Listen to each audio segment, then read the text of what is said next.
Mangisguta sa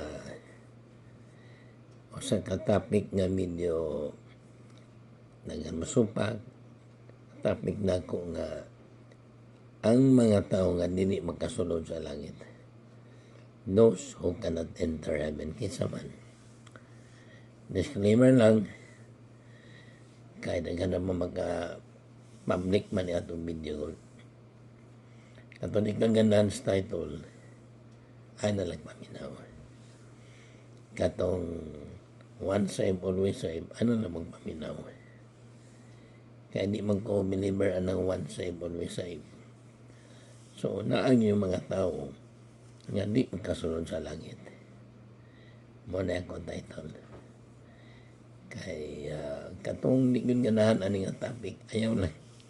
Kaya magbasa naman ko sa Bible niya na ayaw niya maingo.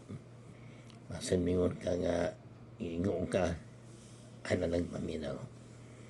Para lang ni sa mga magtutuog sa Bible nga di palain. Yung labi na sa mga nangaluwas na. Kaya naang yun yung magkasulod sa langit, bisan mamingon luwas na magko. Nabaptize na sa tubig. Trinity or Oneness. Simba. Preacher pa. Pero nga nun naman makasunod sa langit, di ako basahon. Una, sulat sa inyo mga papel. Galatians 5:19 to 21. Basahon ako niya. Hindi makasunod sa langit. Bisan pag simba, pagka luwas ka, baptize. Pwede yun. Kaya man mangingo ang kinirabang Galacia gisulat alang sa mga luwas na. Karon mapadayag ang mga buhat sa unod. So di magkasunod sa langit katong unod-unod kayo. Kada bang natumano niya yung gusto. Kaniyo makingilawas, adulteros, immoral, so di kasunod sa langit. Kaugawan, kaulag, uwagan, modern na kayo, no? Pagsimba sa mga Diyos-Diyos. Bisag unsa klase nga Diyos-Diyos. So may Diyos-Diyos. Kinunit lagi. Bato, butaw man, silver kahoy man. Basta imong gituhuan naman na minaw na nimo. So kung inginoon na. Kaya wak manginang kanungog. Kaya yun nakatabang. Dito bitaw sa India, ginlabay nila ng mga revoltos dalan. Panahon sa COVID, gawa mga sila matabangin. Lumay. Kanang pang lumay. Delikado, mga pagdinom tanay. Di yun kasunod sa langit, bisang luwas. Mga pag-away, mga pag-abugho, kaligot-got, mga pundok-pundok, kani, masam nga pundok-pundok, main-main, siguro ni milyon ni kaya di man, nautan kung magpundok ka, mga pagkabahin-bahin, mga pagbulag, gikan sa matuod ka pagtuod. Kadawat na tagang Kristo, miadtong ikas, lahing pagtulunan, nga di pa siguradong luwas, ang iyang tungo, di magkaluwas, imo malaon, Kristo namatay, sorry sa mga timuntuan na. Daw, kinsa pa nini kasunod sa langit. Mga kasina, nuno na, okay naman magmang-o. Kinanan mawala na gini sa gusto matong langit. Paghubog-hubog, palahubog di kasunod langit. Pagpatay sa isang katao. Di gin makasunod ang kriminal, imperno. Mga kaulit o mga butang nga maingon ini. Kaulit na kasuko. Kasuko ang kapro din itong dugot yun. No? Yun na rin. Nipasidan ko kamo. ingon nga gipasilaan ko kamo pag-usap nga kaniadto sila nga nagbuhat sa maong mga butang dili makapanunod sa gingharian sa Dios. Igsuon di gid kasunod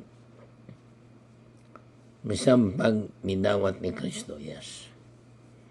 Unya wala man lagi nang bag-o. Padayon gihapon ani. Ingon ang Bible di kasunod sa gingharian. Sa paraiso ang langit magkot sa ato ay first heaven ka nagruparan sa mga langgam. Second heaven ka ng planetary ka na mga planeta. Third heaven mo itong paradise. O fourth heaven lamaw pa na ang tununo sa Diyos. Dipindi na nas pundok na laing levels of heaven. Now, Revelation 21:8. Ato masahon ang pinadayag 21:8. Sa ko sa 8, ha? So, kuhan akong kuhan nga wala ko stand. Ingon din apan ang mga talawan. Ano ang mga talawan, mahadlok. Ang mo na lang anak sa talawan. Mahadlok.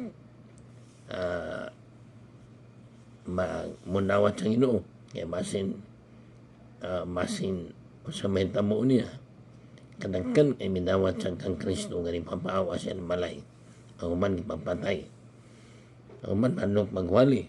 Mga talawan ni kasunod sa langit. Mga manuha-nuhaon. Bisa sa wali. Nuha-nuha gid man mi. Ang mga malaw-ayon.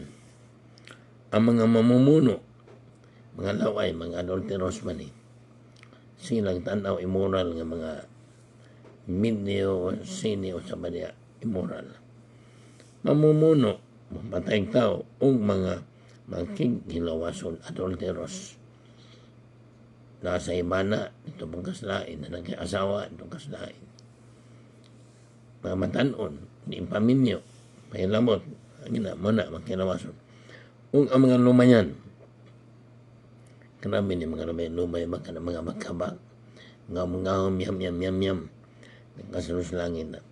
O mga nagsimba sa mga Diyos na gyapon na rin, ayun lang mo, ana. Alam mo kalain ako, kawa ako gitunong nga pundok. Bisag unsa basta kay dito ani mo nga kana nga kahoy. Bisan pang Jesus man na. Basta kay kahoy bato. Ayong istorya kasungko ang ginawa na o. Graven image, Diyos man na idols na sa English.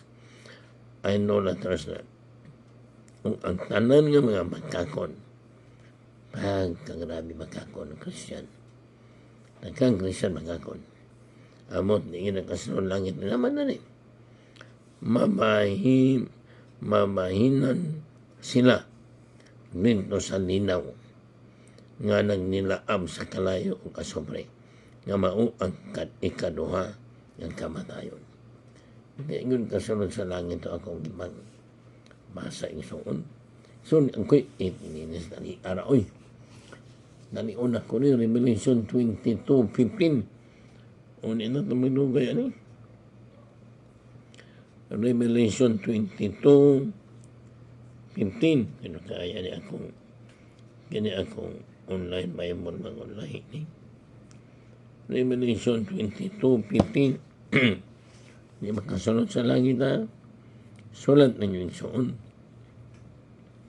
Na, kahit sa gawas sa langit, gawas ini sa millennial reign, na hindi magkasulod sa gingharian sa Diyos. Suman, ang mga iro o ang mga lumayan, mga iro o kinaiya, mga lumayan, mga makigilawason, muna nilang iro sa tubangan sa Ginoo ng di, yun pwedeng makatulong kung hindi makasex. Yan na minalain-lain lang. O mga mamumuno, agay, sorry yun. Balik-balik katulunan ni. Patay kang tao. May sala o sadan mga nina. tungyan na sa atong gobyerno ni ayaw mo ana nagsimbag Diyos Revelation 22:15 yang gibalik na po ayaw ko ninyong ina nga ay sa langit maguni mga malaan man ayaw nangi kay Diyos man hindi man kadungog hindi man makalaban nimo sunod ang tanan nga nagugma o nagbuhat sa batak mo na siya ang di magkasunod sa langit na hindi magkasunod sa gingharian kantong mga bagkakon so koy 10 minutes sorry na sige na nganong nini rin sila magkasunod Revelation 20:15 last na lang Revelation chapter 20 verse 15 nganon nini o kon may bisan kinsa nga wala higit ang ganay sulat sa basahon sa kinabuhi iya ngalan kung wala imong ngalan sa basahon sa kinabuhi gitambong siya ganto sa linaw sa kalayom di kalangit kanto ganina nga mga muhat minsan pang midawat ka ni Kristo unya katorya mo ni mabaton di kasunod di pwede ang tanang anaan ni Kristo bago na siya binuhat 2 Corinthians chapter 5 verse 17 12 minutes na God bless and let's enter heaven depart from sinning God bless.